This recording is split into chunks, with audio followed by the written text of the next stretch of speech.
तो क्वेश्चन है आपके पास, अभी नेक्स्ट वीडियो में मैं बताया था SP CP gain percent loss percent कैसे निकाला जाता है, ठीक है, उस पर एक क्वेश्चन भी कराया गया था। अब नेक्स्ट क्वेश्चन ये देखिए कि कहा गया है कि थोड़ा टेक्निकल क्वेश्चन है, समझ के करिएगा।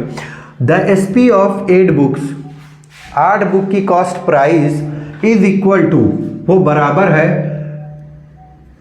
सॉरी सीपी है ना, द सीपी ऑफ 8 बुक, जो 8 बुक की कॉस्ट प्राइस है वो इक्वल है, बराबर है to the SP of 6 book, है ना, कि 6 बुक जितने की खरीदी जा रही है, 6 बुक जितने की बेची जा रही है, वो 8 बुक जितने की खरीदी जा रही है, दोनों की प्राइस क्या है, सेम है।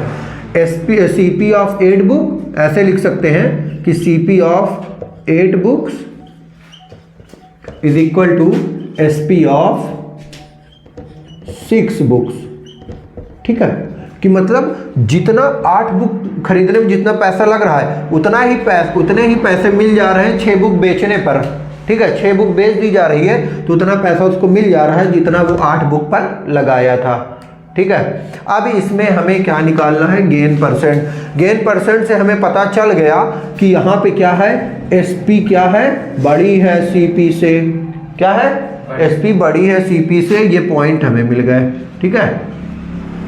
तो हम कैसे निकालेंगे, तो हमें टोटल निकालना है 8 बुक पर, कितने निकालना है, टोटल 8 बुक पर, तो हमें सीपी दी गई है, सीपी इज इक्वल टू मान लेते हैं, CP is equal to 8 book की हम क्या मान लेते हैं, 8 रुपीज़, ठीक है, CP is equal to 8 rupees मान लेते हैं।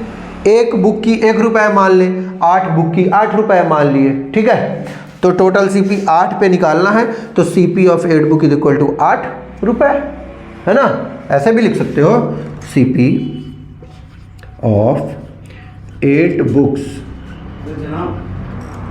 अभी तो आप पढ़ा है ना, सीपी ऑफ 8 बुक, ठीक। अब हमें एसपी दी गई है, एसपी ऑफ 6 बुक्स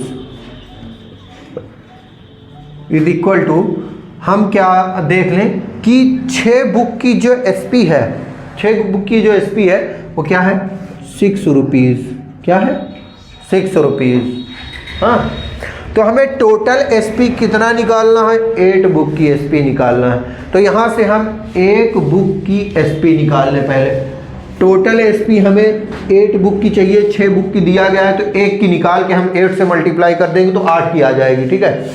तो एसपी 6 बुक जो है, एसपी ऑफ 6 बुक, हाँ इधर देखो, ध्यान दो थोड़ा सा, यहाँ पे एक मिस्टेक हुई कि 6 बुक की एसपी क्या है, इसके बराबर है ना, 6 बुक की एसपी क्या है, 8 बुक की कॉस्ट प्राइस के बराबर है ना।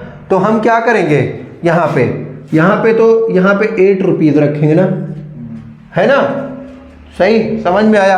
अब देखो 1 बुक की निकालना है तो 6 को उधर करो, 8/6, कोई दिक्कत,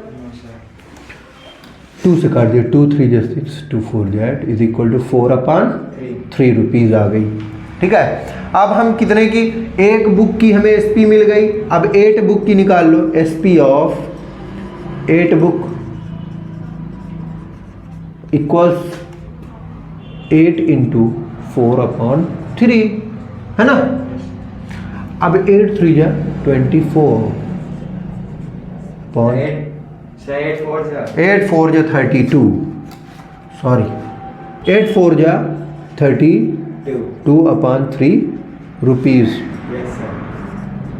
ठीक, ये इतना आंसर आ गया, है ना। ये एसपी है 8 बुक की, ये सीपी थी 8 बुक की, अब हमें 8 बुक में निकालना, ठीक है। तो हमें अब टोटल सीपी मिल गई और टोटल एसपी भी मिल गई। अब हम क्या निकाल लेंगे, गेन, क्या निकाल लेंगे, गेन। तब हमें तो यहाँ से पता चला है कि गेन परसेंट निकालना है, तो गेन निकालना पड़ेगा पहले, ठीक है, क्योंकि एसपी बड़ी है। अब यहाँ से देखो एसपी क्या है हमारी, सीपी से बड़ी है। अगर 3 से हम डिवाइड करेंगे तो कितनी बार, 10 बार में जाएगा, है ना, 3 10 जो 30, तो 10 बार, यहाँ पे 8 ही है, तो इसका मतलब एसपी क्या हो गई, बड़ी हो गई। तो हम क्या निकालेंगे, gain is equal to SP minus CP. SP क्या है 32/3 माइनस 8, एलसीएम लो, 3 8 जो 24, कितना बचा? 8/3 रुपीज़। ठीक है, गेन, उसको इतने रुपए का फ़ायदा हो गया। अब क्या निकालेंगे? Gain percent. Gain percent is equal to gain upon CP into 100 ना। Yes sir.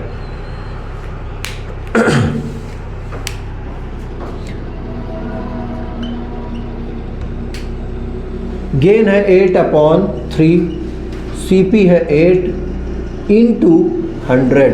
ठीक है, 8 के नीचे कुछ नहीं, 1। इसको हम क्या करेंगे? रिवर्स करेंगे। ठीक है, इसको ऊपर ले जाएंगे तो ऊपर वाला नीचे के साथ, नीचे वाला ऊपर के साथ। ठीक है, इस तरह से मल्टीप्लाई होते हैं।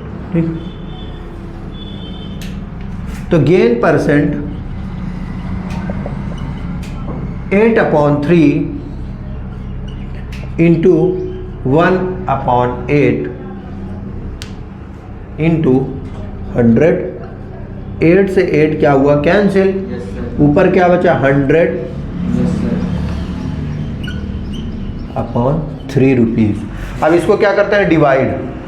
3 से डिवाइड करते हैं 100 को। 3 3 जा 9, 3 3 जा 9, 1।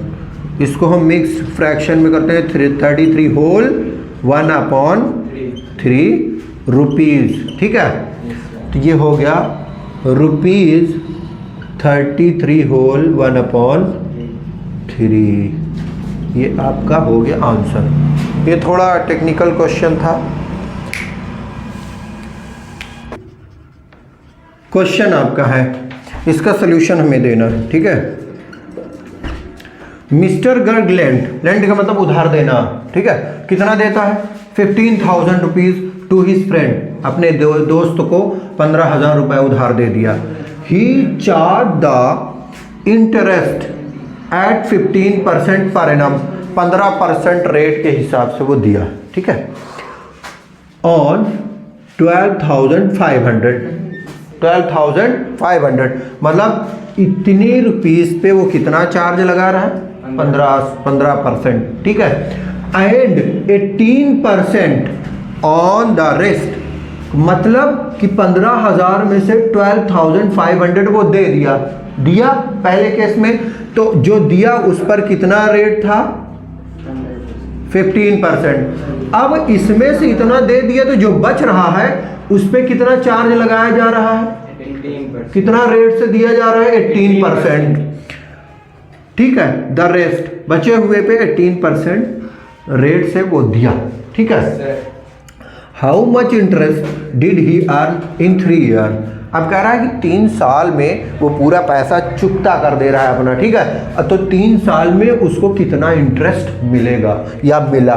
ठीक है, कि कितना कमाया वो 3 साल में। तो सबसे पहले हम गिवन में लिखते हैं केस फर्स्ट। केस फर्स्ट में हमें दिया क्या क्या गया है? दिया गया है कि सबसे पहले कि टोटल अमाउंट था 15,000, है ना, 15,000 रुपीज़। अब उसमें से इन्होंने दे दिया है 12,500। तो ये बचा कितना? Rest amount 005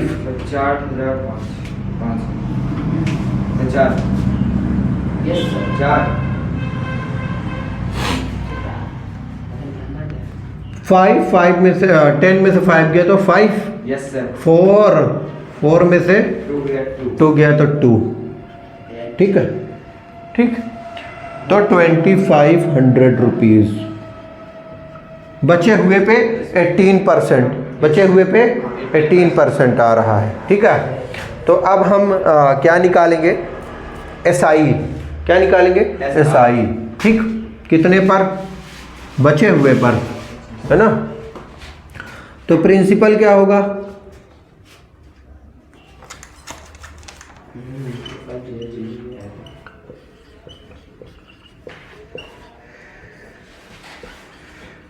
100।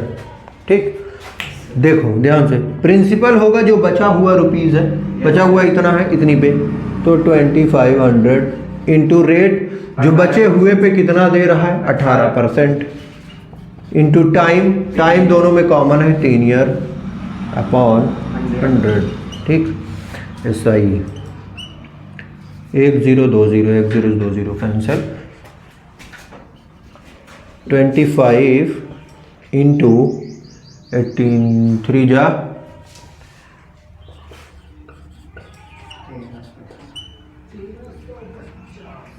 54। ये टोटल करके आ गया, टोटल करके आया 1270 शायद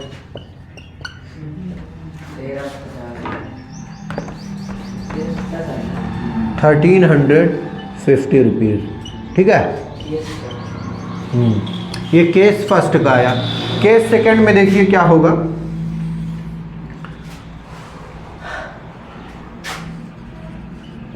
केस सेकंड देखें तो केस सेकंड में जो हमारा प्रिंसिपल होगा P इज इक्वल टू जितना वो दे दिया है, जितना वो दे दिया है उतने पे कितना परसेंट लग रहा है 15%। तो प्रिंसिपल होगा 12500 रुपीज़। अब रेट क्या होगा 15%। अब टाइम क्या है 3 इयर्स। ठीक है, अब इस पे SI निकालना है। SI is equal to P into R into T upon 100। P 12,500, rate 15, time 3 upon 100। 2 0 से 2 0 कैंसिल। 125 इंटू 15 3 जा 45। कैलकुलेट करो। 5625 हाँ 5625 रुपीज़। ठीक है, इतना पैसा आ रहा है। 3 साल में इस पर इतना रुपए इंटरेस्ट मिल रहा है, 3 साल में इस पे इतना इंटरेस्ट मिल रहा है। ठीक है, yes sir. Total interest, total interest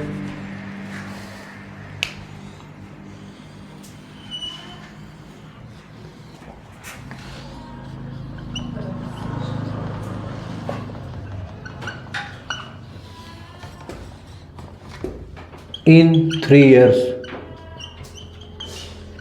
this is equal to 1350 5625। this is equal to 0 5 जोड़ दे 5 527 639 516। इतने रुपीज़ हो गया आंसर। ठीक, 3 साल में वो इतना कमाया इंटरेस्ट से। ओके। Yes sir.